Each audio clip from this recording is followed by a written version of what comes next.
Oh, I think you can actually do that. Scared me. But, Kevin, we are hopping into game number 1 of the EU scene. Look at this beautiful spectator client we've got going. Don't forget, ladies and gentlemen, this is kind of week 1. We debuted the spectator client. Now we've made improvements to it. So definitely keep an eye on that. If you're new and you haven't seen this before, looking in the top right of your screen, the minimap will now show you every player around them. Now, keep in mind, we can see that. The players themselves can't see this. It's going to be extra information. Yeah, man. What do you think so far? Wow, people have actually What landed. I think so far, I think everyone is still alive, and I think that they're all landing in places. Beautiful. That is analysis like you would not believe. But, dude, check it out. People have actually landed on top of Kevin. Yeah, that's only 2, though. Only 2, which is surprising. Is it, though? It's pretty open. There's just the one building and then a bunch of fields and rocks. I think more people are going to show up and have some fun with it. Oh, we have an early fight. Roby, though, he is out at risky reels, takes down Evil One. He almost actually got eliminated himself. 14 HP. I mean, well, he's got the 1 mini, so now effectively he's got like what is 25 plus 14? I'm not good with that. I'm gonna wait for you. I'm not good with 39. That. Oh, I use them offensively in a different way. I throw them at the people. Oh, and really then startle them. Cover. Yeah. You're like, here, give yourself cover. Oh, high style finds an elimination. Now, ladies and gentlemen, don't forget about the format. All right. Eliminations are key. 3 eliminations is 1 point, 5 eliminations is 2 points, and at 7 they get 3 points. So especially in this solo format, Carvid, people are looking to find eliminations. Oh you just got absolutely destroyed. That was Kaku outplays that person. That wasn't even an outplay. That is not giving enough credit where credit is due. I mean, look, I don't think that person even got to touch their keyboard. They just didn't. They weren't even prepared. They started moving, and then they were eliminated. That's about how far that went. And then Fear Kaku coming out from the Dusty Dogs is like, hey, Dusty Dogs, represent! If you're a Dusty Dog fan in the chat, please blow up the chat with Dusty Dogs. This is an earlier fight with Kaku as well. Man, risky reels was Knew he got, oh my gosh. Knew he had a good tag and full health. Had the confidence to just kind of peek, sit, and wait. The player trapped in that room. But now here's the thing. In most situations, let's say there's just 2 people, right, in solos. Do you think, in your opinion, should you engage both? Should you look to clean up one? What do you think? What are your thoughts? I mean, you always want to make sure you only have to fight 1 at a time. Well, the moment you're fighting 2, you're at a major disadvantage. A lot of people will just kind of be patient, see if their opponents are getting aggressive, find each other. Like right now, in this house. Who's got control? Trying to chase him down. Got a good tag. That double barrel is brutal. Now keep in mind, we did update it, so the damage has come down, but it is still deadly at point-blank range, my friend. Still puts in over 100. Yes, it's gonna hurt. It's gonna take a chunk of your life. Look at the cheeky ramp play coming out from Skite. He's just trying to maintain that high ground. Running out of mats though. Dude, he can only build 10 things total. Look at the mats, 41, 64. That's not much. Oh, got it. Oh my God, that was almost everything. All of a sudden he turned it in his favor, but he's still going to heal up. I think they're both just going to try and bandage a little bit here.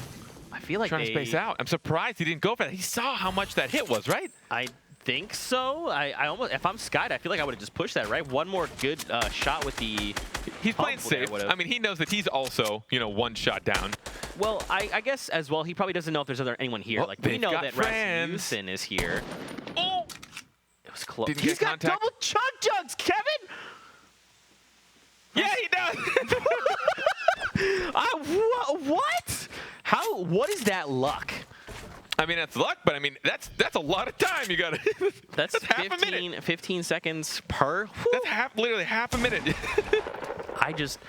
I don't even know what's going on, man. But Skite here trying to get this engagement. They've been fighting for what feels like forever. I think Genside Madsen is just like, he's trying to create a lot of space like you talked about. Skite, though. I mean, having chug jugs like that means that you can engage kind of recklessly, right? As long as you know you win the trade. I mean, he's going to be able to engage with max everything at least 3 times right now in the next 2. Yeah. Check out this replay, though. Epsilon Gandalf finds an elimination on rules. That is his first elimination of the game. 2 more, and he's going to net himself a point. Look at these guys just hanging out.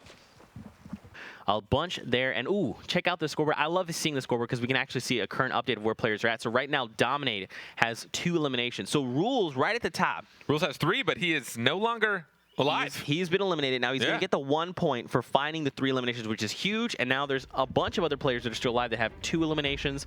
Many of them still have 1. So now they might look to get a little more aggressive kind of coming out of this early game into mid-game. Because, again, these eliminations matter. And it's not, what you've seen in previous weeks where you get to see them in public matches where they just try and rack up as many eliminations as possible. Every single elimination they're going to have to work for. Mm-hmm. And now Reflection. I mean, this guy is just an unbelievable player. He's trying to lock this down. He takes the fall damage, but it's okay. This is Reflection we're talking about. No, he got the elim. He got the elimination. The last couple bullets actually got the elim. Reflection. This guy is insane. But back, this was so let's go back to this replay. This is Genside match, and we saw them in Salty. The engagement finally happened. Wait, I don't think that was, yeah, no, that was someone else. Because now look, now Highstyle rotated up. This is Madsen's. We just watched that replay coming out from him. He got an elimination. Oh, they're both effectively just a breath away from being eliminated. A couple of bullets are going to pepper his opponent. Wait, someone else stole it. Gandalf. Going to get them both. 17. Oh, Gandalf is throwing grenades now. Highstyle just backing off. Highstyle's a goner. I don't think Highstyle can make this. Oh, there he goes. Gandalf has taken down, so he not only cleans up that first elimination, capitalizes and takes down Highstyle as well. Incredibly spoopy. Yeah, right? Like, isn't it awesome? If that person showed up all of a sudden in my house, I wouldn't be okay with it. He'd be like, that man's a spooples. Just chasing him all the way down. I'm thinking his opponent had absolutely no idea where he was that entire time. He kind of did. I mean, he knew it was above him.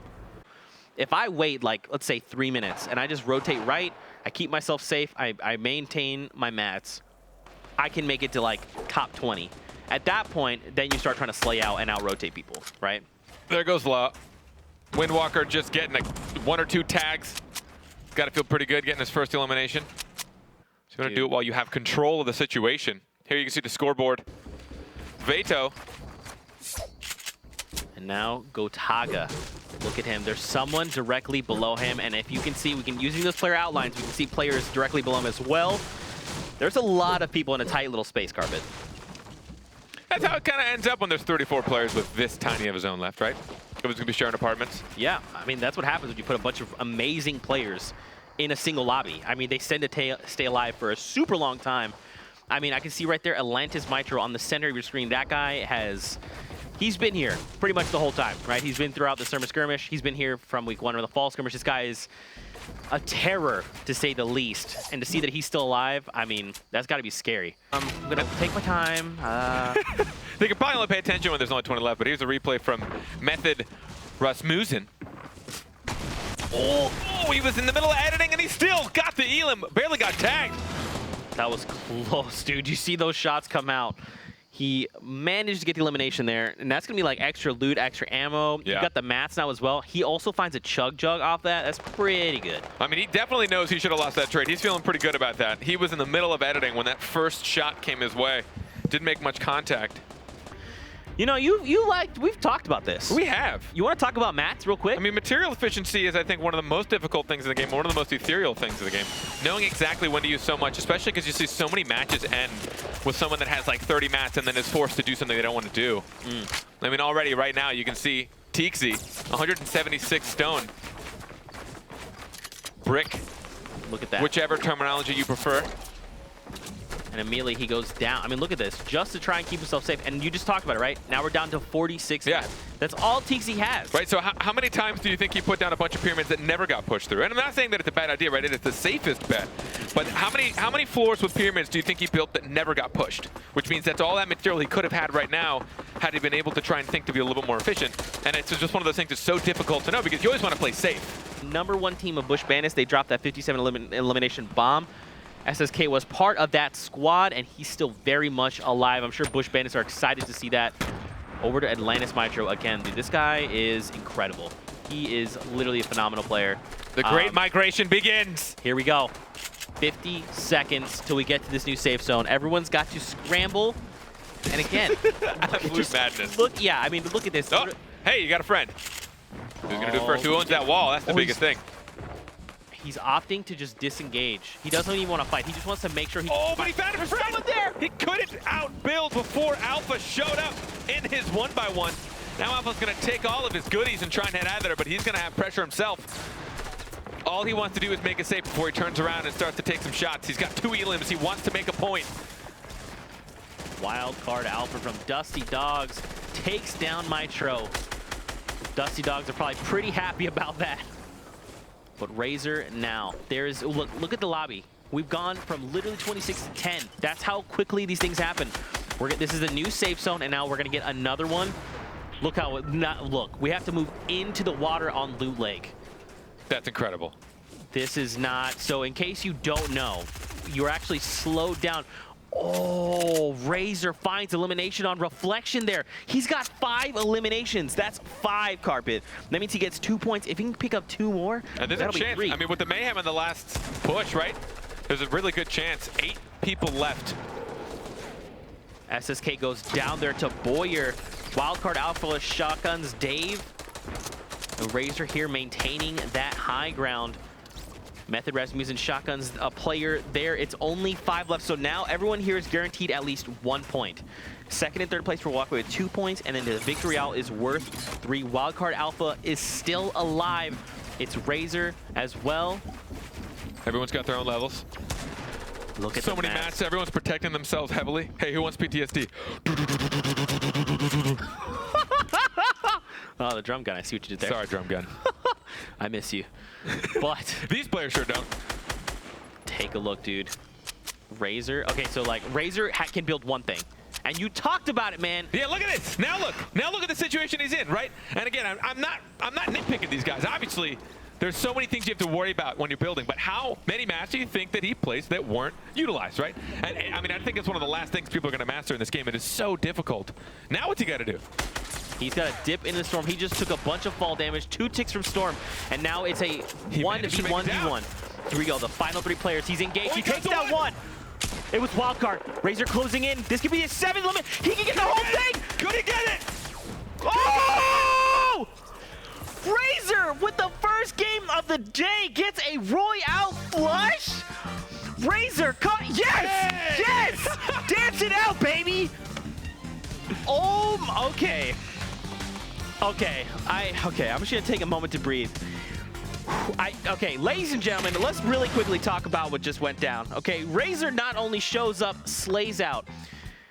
He picks off Rasmussen. He picks off the other player right before. He drops 7 eliminations. Ask for a better start. I mean, a Royale flush. What do you, I mean,